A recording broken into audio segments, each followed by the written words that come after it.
Bien-aimés dans le Seigneur, bonjour. Vraiment que la grâce du Seigneur, de notre Seigneur, de votre ami, de notre ami, Jésus-Christ, abonde sur nous tous. Nous élevons ce nom parce qu'il nous a gardés. Nous élevons ce nom parce qu'il est merveilleux. En lui, nous avons le pardon de nos péchés. En lui, nous avons la résistance au mal, en face du malin. En lui, nous avons nos noms dans les livres de vie. N'est-ce pas, c'est merveilleux. Aujourd'hui, nous allons parler d'un sujet intéressant, comme d'habitude. Aujourd'hui, nous allons écouter la parole de Dieu dans le ministère de l'Armée bleue, de 40 minutes. Alors, avant de commencer notre émission, notre exhortation, notre causerie, qu'on se laisse entre les mains du Seigneur, que le Saint-Esprit nous enseigne. Selon qu'il est écrit que le Saint-Esprit viendra nous enseigner toutes choses. Prions le Seigneur. Le Dieu merveilleux, le Dieu glorieux, le Dieu puissant, le Dieu créateur. Nous te bénissons parce que tu nous as aimés par l'amour de la croix. Par l'amour de la croix, nous avons l'accès, le retour vers le jardin de l'homme. Par l'amour de la croix, nous avons le droit, comme le Seigneur nous dit dans le livre des Révélations, nous avons le droit de manger le fruit de vie qui est encore dans le jardin d'Éden et la porte est scellée. Mais avec Jésus-Christ, nous avons le droit. Nous te glorifions pour cela. Que la parole que nous allons entendre soit la parole qui vient de toi. Que cette parole nous enseigne, que cette parole nous purifie. Selon qu'il est écrit que la parole que nous entendons nous rend purs. Merci pour cette grâce. Père, par le nom de notre Seigneur Jésus-Christ, nous te glorifions et nous disons Amen. Nous glorifions l'Éternel, notre Dieu, le Dieu de Jésus-Christ, le Dieu de toute puissance, le Dieu de toute présence, le Dieu qui amène, le Dieu qui conduit, le Dieu qui guide. N'est-ce pas, c'est merveilleux d'être enfant de Dieu? Alors, sans plus tarder, l'occasion est donnée de 40 minutes. Nous avons notre message d'aujourd'hui intitulé « Les deux pèlerins ».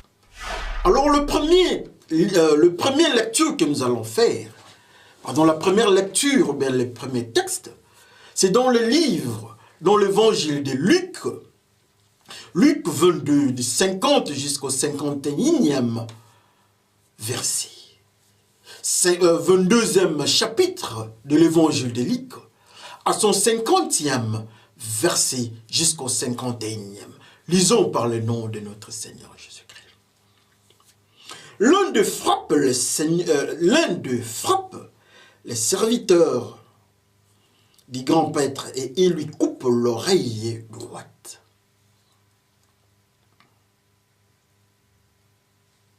Et Jésus prend la parole. Laisse faire. Cela suffit. Il touche l'oreille du serviteur et il les guérit. Amen. Ça, c'est Jésus-Christ. On vient arrêter. C'est l'opération. C'est l'ambiance du chemin de la croix. Le Seigneur doit être arrêté. La turbulence commence. Les sang sort. Le Seigneur arrête le processus du combat.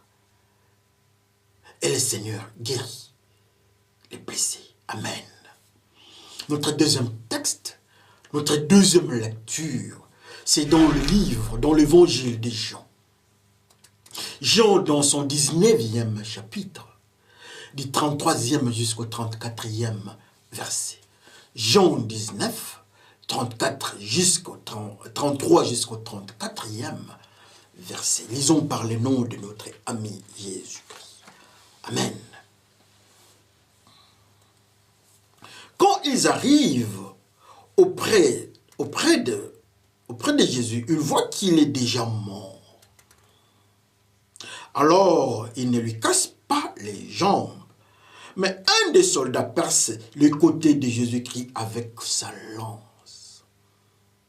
Du sang et de l'eau en sortaient aussitôt. Amen.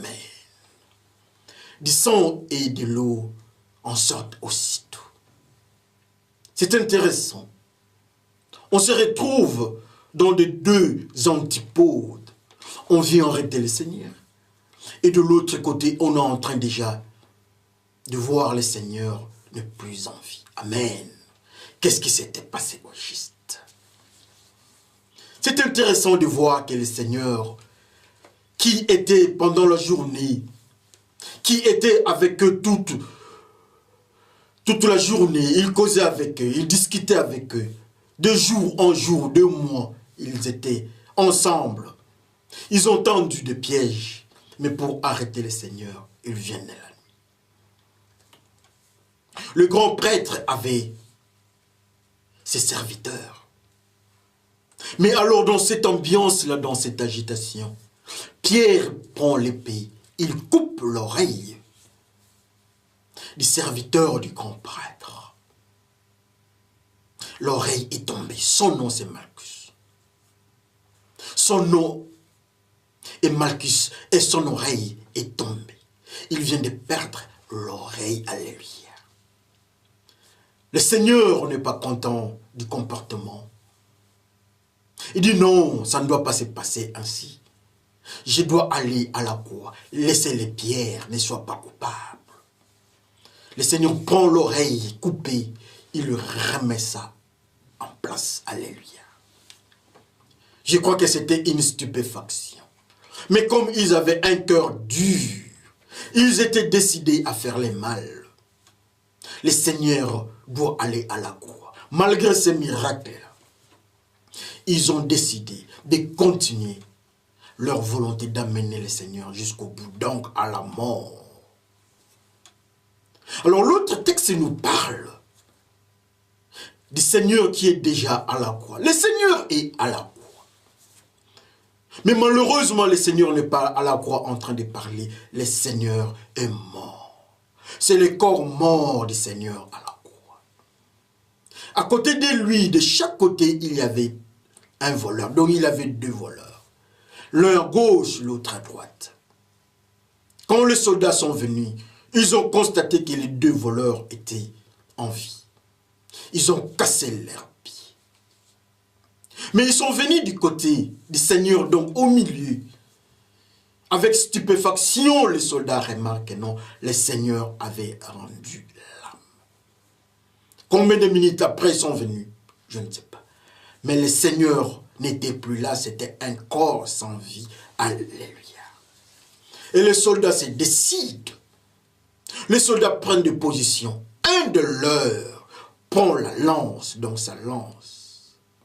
Il trouve, il perce le côté du Seigneur. Et un phénomène mystérieux se passe. L'eau et le sang sortent immédiatement. Ça sort juste à la plaie, à la blessure. Le sang et l'eau sortent au même moment. Ça, c'est ce que la parole de Dieu nous enseigne. Mais allons un peu plus loin, comme nous avons toujours l'habitude de dire, allons dans le couloir prophétique. Allons dans les enseignements de Dieu. Qu'est-ce que Dieu veut nous enseigner dans tout cela? Commençons d'abord avec le Seigneur lui-même qui est à la croix. Le Seigneur est mort. Il dit, oh Dieu, oh Père, prends mon âme. Et le Seigneur prend l'âme du Seigneur. Le Seigneur est parti. C'est le corps qui est resté. Mais il y a un phénomène qui se passe. Quand on trouve, quand on perce avec la lance, le côté du Seigneur, l'eau et le sang sortent automatiquement. Quelle surprise! Je ne sais même pas quel était le comportement ou la réaction du soldat ou bien les soldats dans leur ensemble. Je ne sais pas comment est-ce qu'ils avaient réagi. Mais la Bible nous dit que l'eau et le sang sortent au même moment. Est-ce que le sang était en caillou? Je ne sais pas. Est-ce que c'était une eau trouble, une eau sanguinolente? Je ne sais pas, mais l'eau et le sang sont sortis au même moment. Pourquoi l'eau et le sang sortent au même moment? Pourquoi cette précision? Pourquoi l'eau et le sang sortent du corps mort? Pourquoi cette eau-là ne peuvent, l'eau et le sang refusent de rester?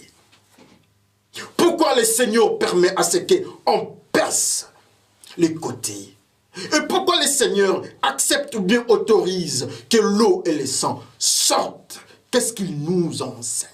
Qu'est-ce que l'eau dans cette circonstance? Qu'est-ce que le sang dans cette circonstance? N'est-ce pas, c'est merveilleux? Le corps est mort, un corps sans vie. Qu'est-ce qu'un corps mort? Dans le monde prophétique, dans le monde de la parole, un corps sans, ou bien un corps mort, c'est un corps sans vie. C'est un corps sans activité. C'est un cadavre. Alors quand nous parlons de la vie c'est Jésus-Christ. Nous ne parlons pas de la vie dans le monde biologique, dans le monde de physiologie, mais nous parlons de la vie dans le monde spirituel, dans le monde de prophètes, dans le monde de Dieu. La vie, c'est Jésus-Christ.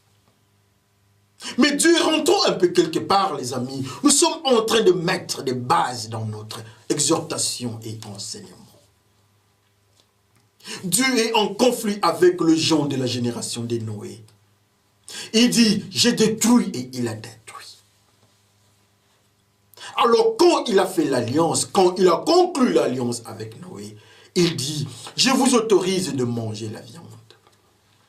Mais quand, avant de prendre la viande, quand vous tuez l'animal, rassurez-vous que vous avez vidé l'animal de son sang. Car dans le sang, il y a la vie. Et je ne vous autorise pas de prendre la viande avec le sang. Alléluia. Donc dans le sang, il y a la vie. Quelques années plus tard, le Seigneur apparaît. Il dit qu'il est lui-même la vie. Alors qu'est-ce que la vie? Comme nous avons dit que la vie c'est Jésus-Christ. Oui, la vie c'est Jésus-Christ. Mais regardez, dans le sang il y a la vie. Pourrions-nous dire que dans le sang il y a Jésus-Christ? Prenons d'abord cette thèse. Dans le sang il y a Jésus-Christ. Mais pourquoi alors le sang sort de ce corps? Les soldats percent, le sang quitte les corps morts. Pouvons-nous dire que dans ce sang qui est sorti du corps mort, c'est Jésus-Christ qui quitte le corps mort? Parce que Jésus-Christ est la vie. Quand le sang quitte le corps, là où il y a le sang, dans le sang, il y a la vie. Donc, nous pouvons conclure. Je ne crois pas que c'est une conclusion erronée. Le sang sort, le Seigneur sort du corps mort. Alléluia. Jésus-Christ quitte le corps mort. Ça, c'est le sang. Parlons un peu plus d'eau encore.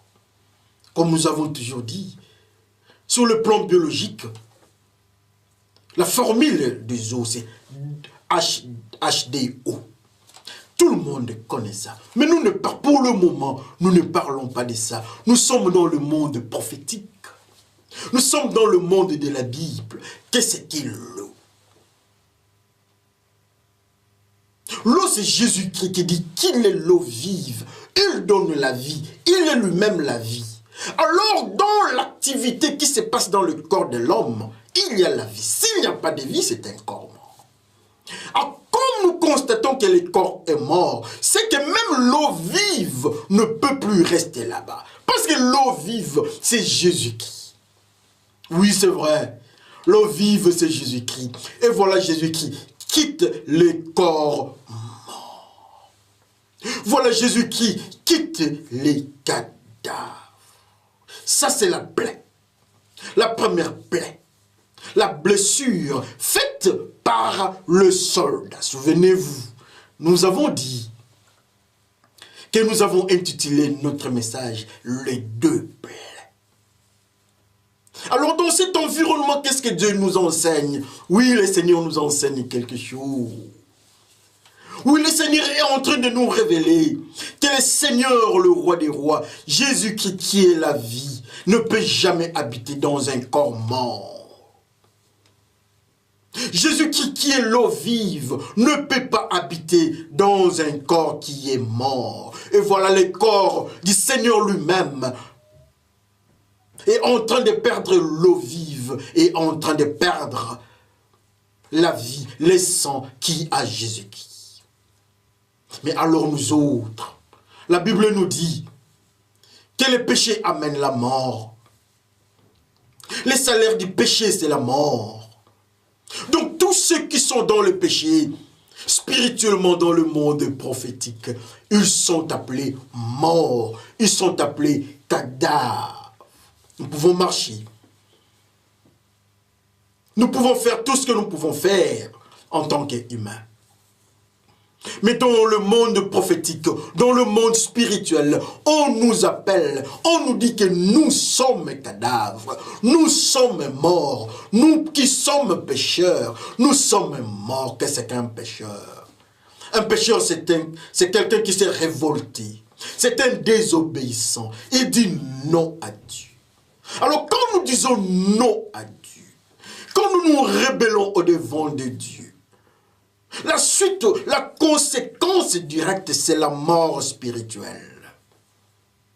Alors, comme nous sommes morts spirituellement à cause de nos péchés, Jésus-Christ, qui est la vie, nous quitte.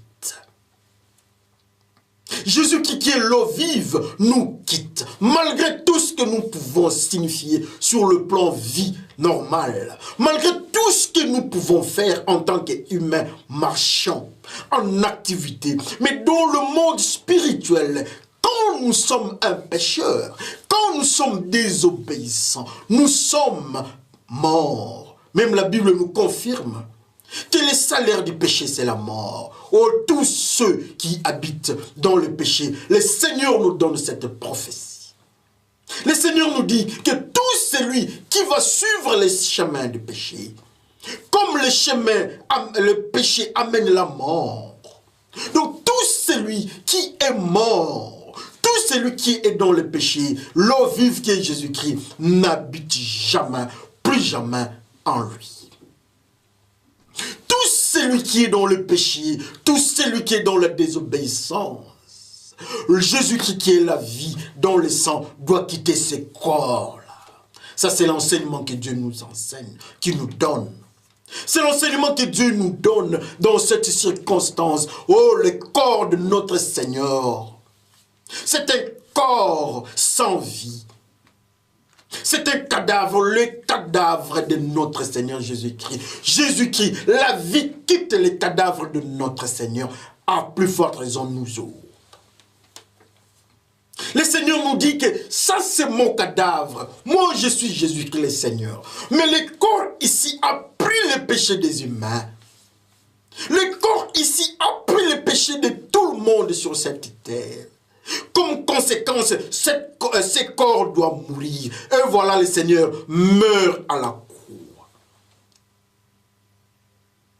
Et voilà, le Seigneur est sans vie à la croix. Alors le Seigneur nous dit, comme mon corps, moi Jésus-Christ, a pris le péché, comme le salaire du péché c'est la mort, ce corps s'appelle cadavre. Alors comme c'est un cadavre, mon Jésus-Christ, qui suit la vie, je ne peux plus jamais habiter dans ce corps-là. Et voilà le sang sort.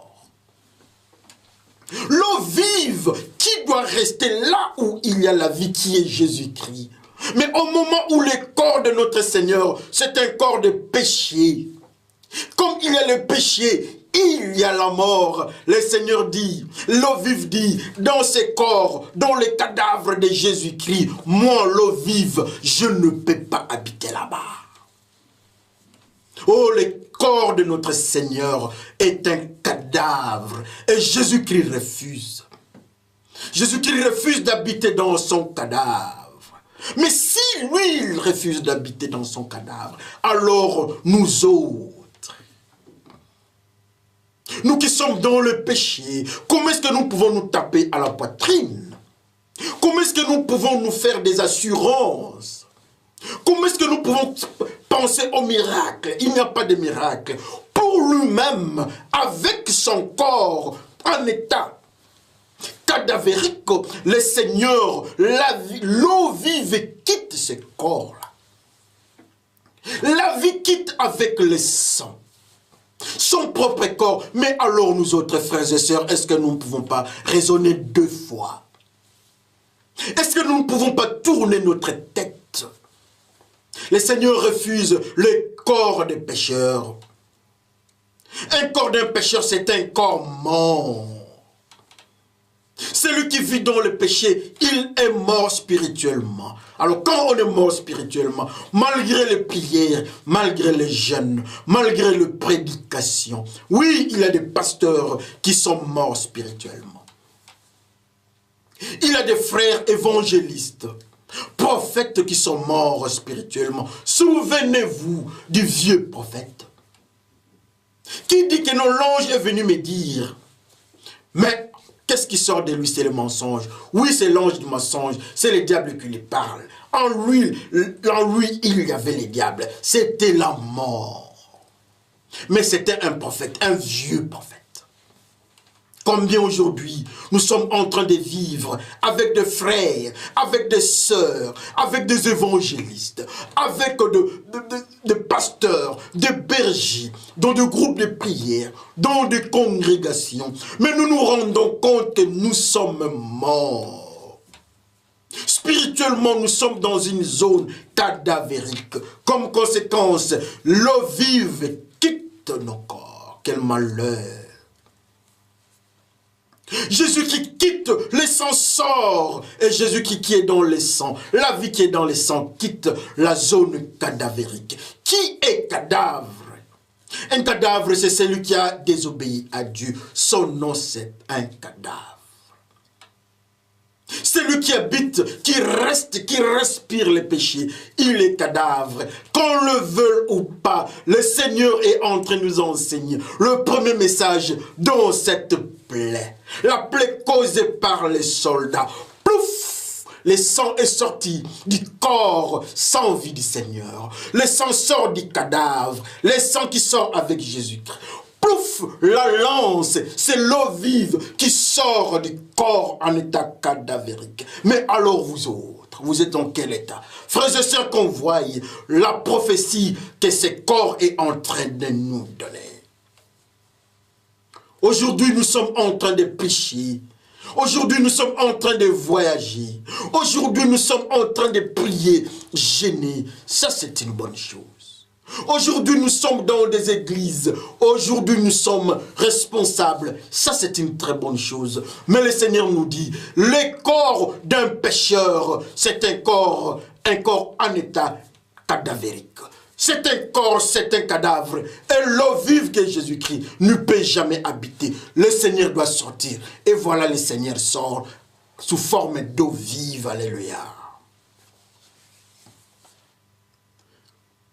Cette première blessure nous enseigne qu'un corps en état cadavérique, il y a un phénomène, la vie doit sortir. La vie sort du cadavre de Jésus-Christ. Mais alors nous autres, la vie pouvait dire, le sang pouvait dire je ne sors pas. Parce que ça c'est le corps sans vie de mon Seigneur. Mais ça c'est la loi spirituelle. Ça nous enseigne. Ça commence par Jésus lui-même. Le sang sort de son corps en état de mortalité. Le corps est mort. Jésus-Christ, il n'y a plus de vie là-bas. C'est le corps, c'est les cadavres de Jésus-Christ. Le sang sort, la vie sort, l'eau vive sort. Alors nous autres, malgré nos noms, lui, il est le Seigneur des Seigneurs, mais en état de cadavre. Le sang sort. Mais nous pouvons être bishops. Nous pouvons être chanteurs dans l'église. Nous pouvons être partenaires. Mais aussi longtemps que nous sommes dans le péché, la Bible nous dit que le sang sort. Aussi longtemps que nous habitons dans le péché, aussi longtemps que nous nous sommes remariés, aussi longtemps que nous sommes dans la haine, Aussi longtemps que nous sommes dans la désobéissance, pornographie, pédophilie, lesbianisme, homosexualité, tout ce que vous connaissez comme le sac d'impureté. Aussi longtemps que nous sommes dans cette zone, sachons très bien que nous sommes en état de cadavre et l'eau vive doit nous quitter. Et voilà, l'eau vive quitte le corps cadavre de Jésus-Christ. Que tout le monde regarde sa vie. Que tout le monde voie la blessure. Voilà comment est-ce que le sang est en train de sortir. Qui a causé cette sortie du sang? C'est un soldat romain. L'armée romaine représente la force satanico-démoniaque. Ça signifie que tout celui qui est dans le péché, oui, Jésus-Christ a pris nos péchés.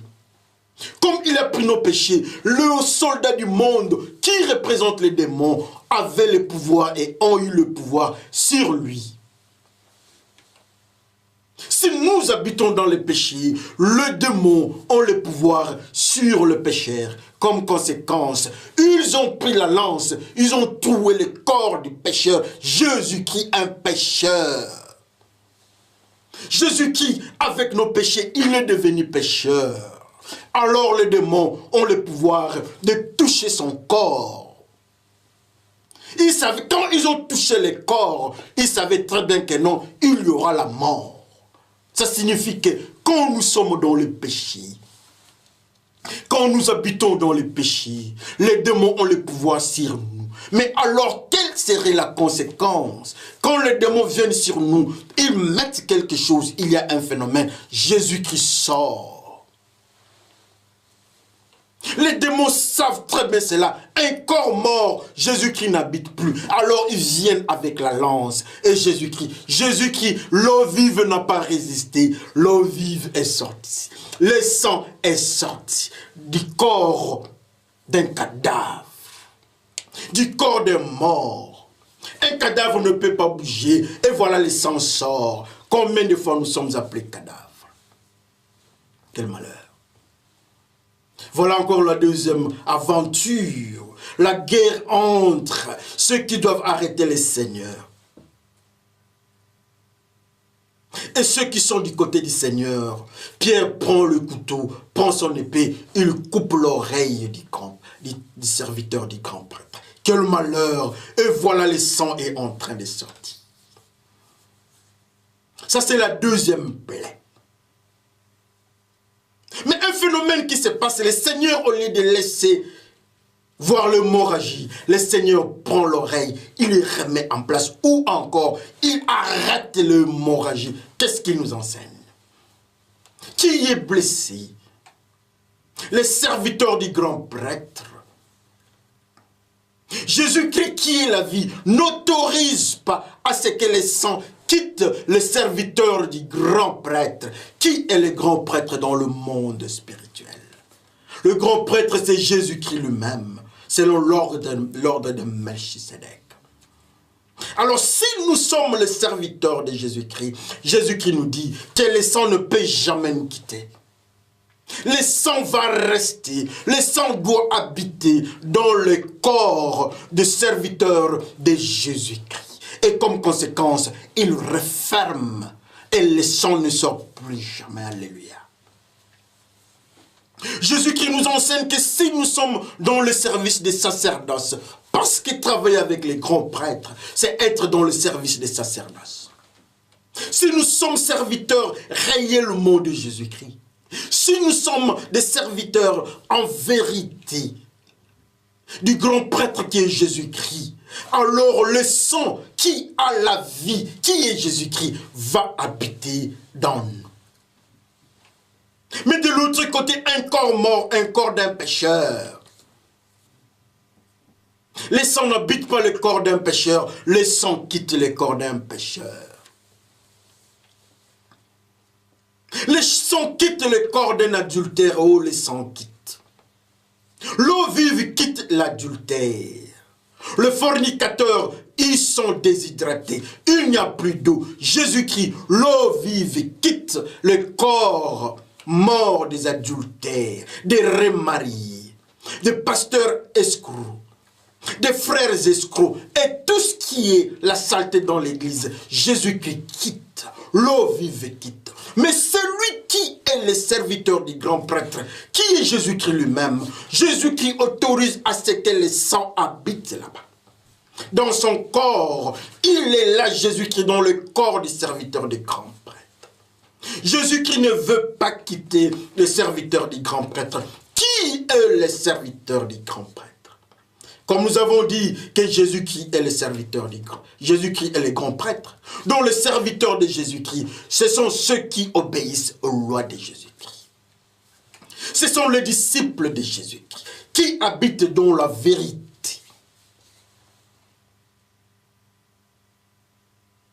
Ce sont les disciples de Jésus-Christ qui continuent les chemins de la vérité.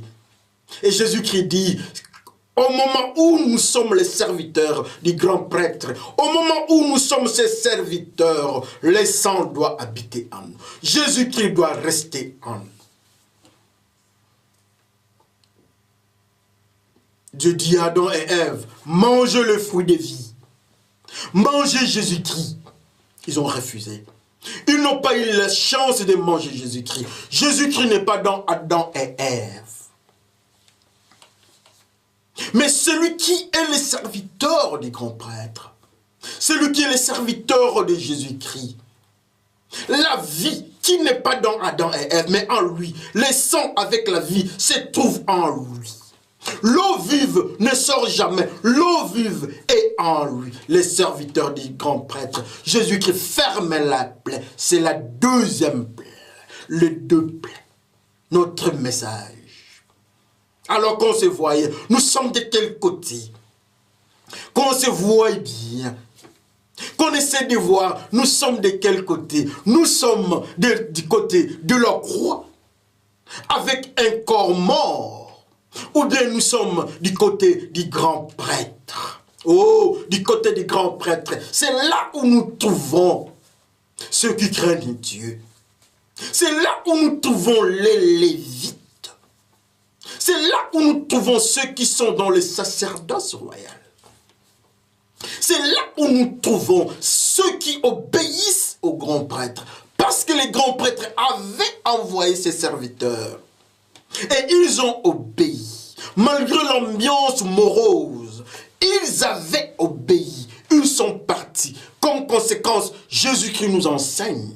Il dit tout celui qui est serviteur du grand prêtre, qu'il est lui, Jésus-Christ, le grand prêtre dans l'ordre de Melchisédek.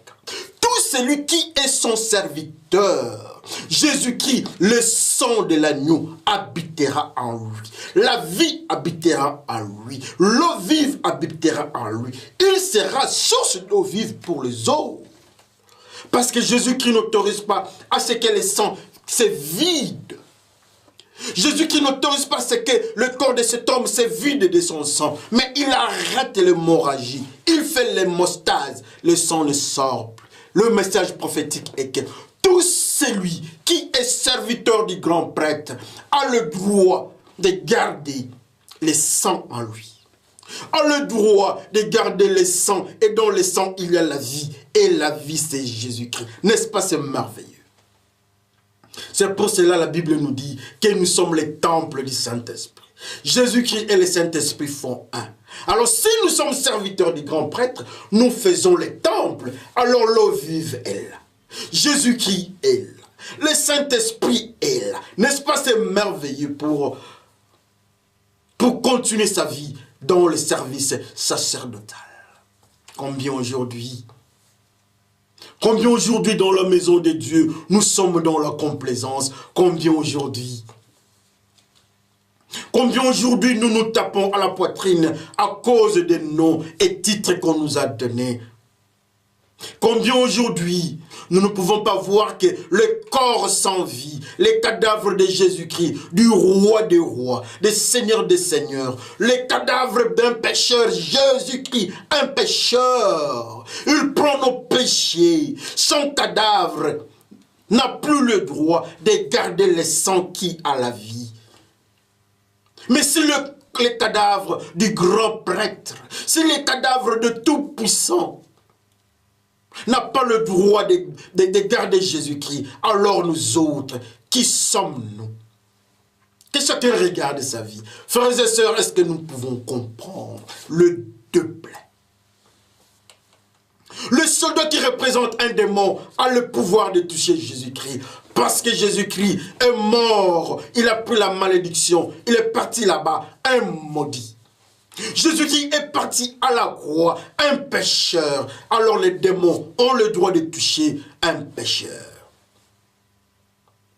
Les démons n'autorisent pas à ce qu'un pécheur garde Jésus-Christ. Jamais les démons peuvent accepter de voir Jésus-Christ dans le corps d'un mort spirituel. Alors les démons, quel est leur travail? C'est d'ouvrir une porte. Et les démons ne peuvent que toucher celui qui est dans le péché. Quand Jésus-Christ a accepté le péché des humains, les démons l'ont touché. Quand Jésus-Christ a dit, maintenant je vais mourir à la croix, les démons l'ont touché. Mais alors toi, est-ce que les démons peuvent te toucher ou non? Si les démons te touchent, ou bien si les démons me touchent, assurément, nous sommes un corps sans vie. Nous sommes un cadavre. Nous sommes un pécheur. Comme conséquence, Jésus-Christ, l'eau vive, Jésus-Christ, la vie, n'habite pas à nous. Mais la bonne nouvelle est encore là. On nous donne une opportunité, on nous donne une information encourageante, une information concluante. Avec Jésus-Christ, le grand prêtre, nous avons le droit d'habiter, d'accepter Jésus-Christ, de garder Jésus-Christ dans notre corps. Le sang ne peut pas sortir, jamais il y aura hémorragie, jamais il y aura anémie pour le serviteur du grand prêtre. La femme, quand la femme n'avait pas connu Jésus-Christ, le sang coulait. La femme partait au médecin, le sang coulait. Jésus-Christ ne faisait que sortir. Mais le jour que la femme a touché à la robe de Jésus-Christ, le jour que la femme a accepté Jésus-Christ, son hémorragie s'était arrêtée. Et la Bible nous dit que Jésus-Christ a remarqué une force sortir de lui. Oui, c'était Jésus-Christ qui était sorti de lui-même pour aller vers la femme. Parce qu'il était la vie. La vie rentre maintenant dans la femme. Et il n'est plus une femme hémorragique. Elle n'est plus, une femme anémique. Mais alors toi, tu te dis que tu es une femme. Mais quel type de femme? Hémorragique, anémique, ou bien la femme qui a touché Jésus-Christ? Touche Jésus-Christ. Nous touchons tous Jésus-Christ. Et Jésus-Christ entre en nous. Et Jésus-Christ ferme l'artère ou bien la veine ou bien capillaire qui faisait couler le sang. Jésus-Christ ferme ça. Le sang ne coule plus. La femme est guérie. Le serviteur du grand prêtre est guéri. Il y a hémostase. Le sang est bloqué. Oh, Jésus-Christ est rentré. Jésus-Christ est dans le corps du serviteur du grand prêtre. Jésus-Christ est dans le corps de la femme. Mais toi, tu es la femme.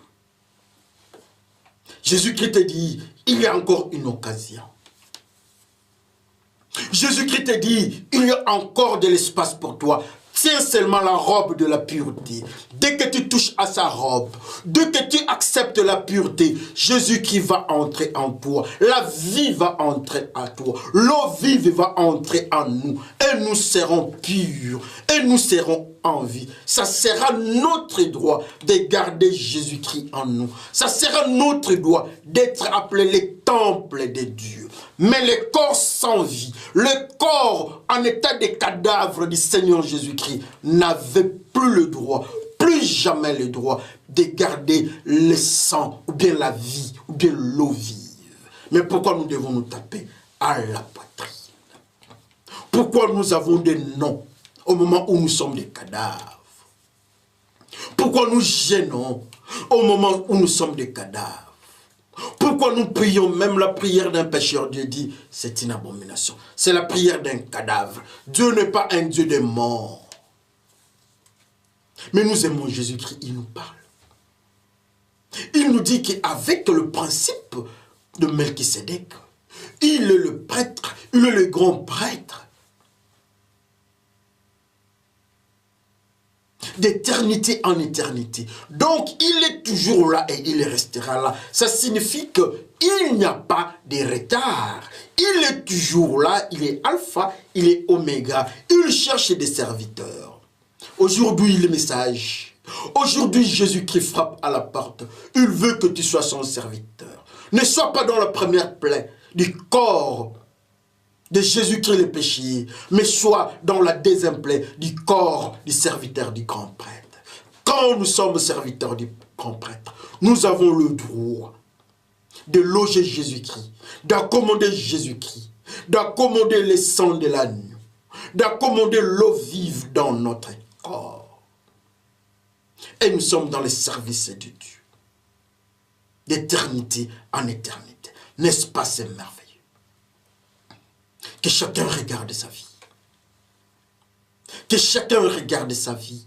Nous sommes amis des démons. Les démons constatent, dès que nous faisons une alliance avec eux, ils doivent ouvrir une porte. Ils doivent nous blesser. Et Jésus-Christ est obligé de sortir. Parce que quand nous sommes sous contrôle des démons, nous sommes cadavres. Et Jésus-Christ n'habite pas le corps des cadavres. Les sangs qui a la vie n'habite pas les corps des cadavres. L'eau vive n'habite pas les corps des cadavres. Ça, c'est le mystère des démons qui nous enseignent. Mais la bonne nouvelle est celle-ci. Que Pierre est en train de nous dire, quand on enlève, quand je coupe l'oreille du serviteur du grand prêtre, Jésus-Christ n'autorise pas ça. Jésus-Christ n'autorise pas de voir le sang couler, voir le sang sortir du serviteur du grand prêtre. Qu'est-ce que Jésus-Christ fait? Il ferme la porte et le sang ne sort plus. Alors où est le sang? Alors où est la vie? Alors où est l'eau vive? L'eau vive est bloquée dans le corps du serviteur du grand prêtre. Et le grand prêtre, c'est Jésus-Christ. Et son serviteur, son nom, ça peut être toi, ça peut être moi, à condition de fuir les péchés. Quand nous fuyons les péchés, nous ne serons jamais un cadavre. Que le Seigneur bénisse son peuple. Prions le Seigneur. Dieu de gloire, Dieu de bonheur, Dieu d'autorité. Nous avons vu les deux plaies. Au moment où nous parlons, nous sommes pécheurs. Les salaires du péché, c'est la mort. Les démons ont le pouvoir sur nous. Les démons sont jaloux de voir Jésus-Christ en nous. Le diable nous amène dans le péché. Et le même diable dit à Jésus-Christ de nous quitter parce que spirituellement nous sommes morts. Jésus-Christ, tu nous as quittés. Mais nous te remercions parce que tu es présent et tu es le grand prêtre selon l'ordre de Melchisédek. Aide-nous à obéir à ta parole. Et quand nous obéissons à ta parole, nous habitons dans le royaume des sacrificateurs. Comme tu nous parles dans les livres. Comme tu nous parles dans la parole de Dieu. Comme tu nous parles dans nos cœurs.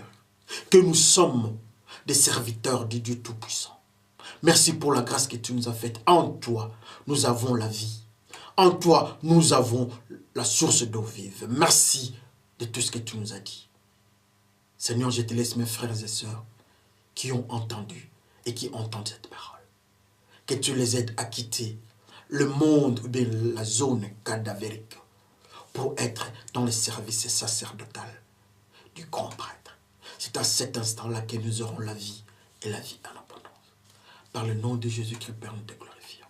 Nous disons Amen. Que le Seigneur bénisse son peuple.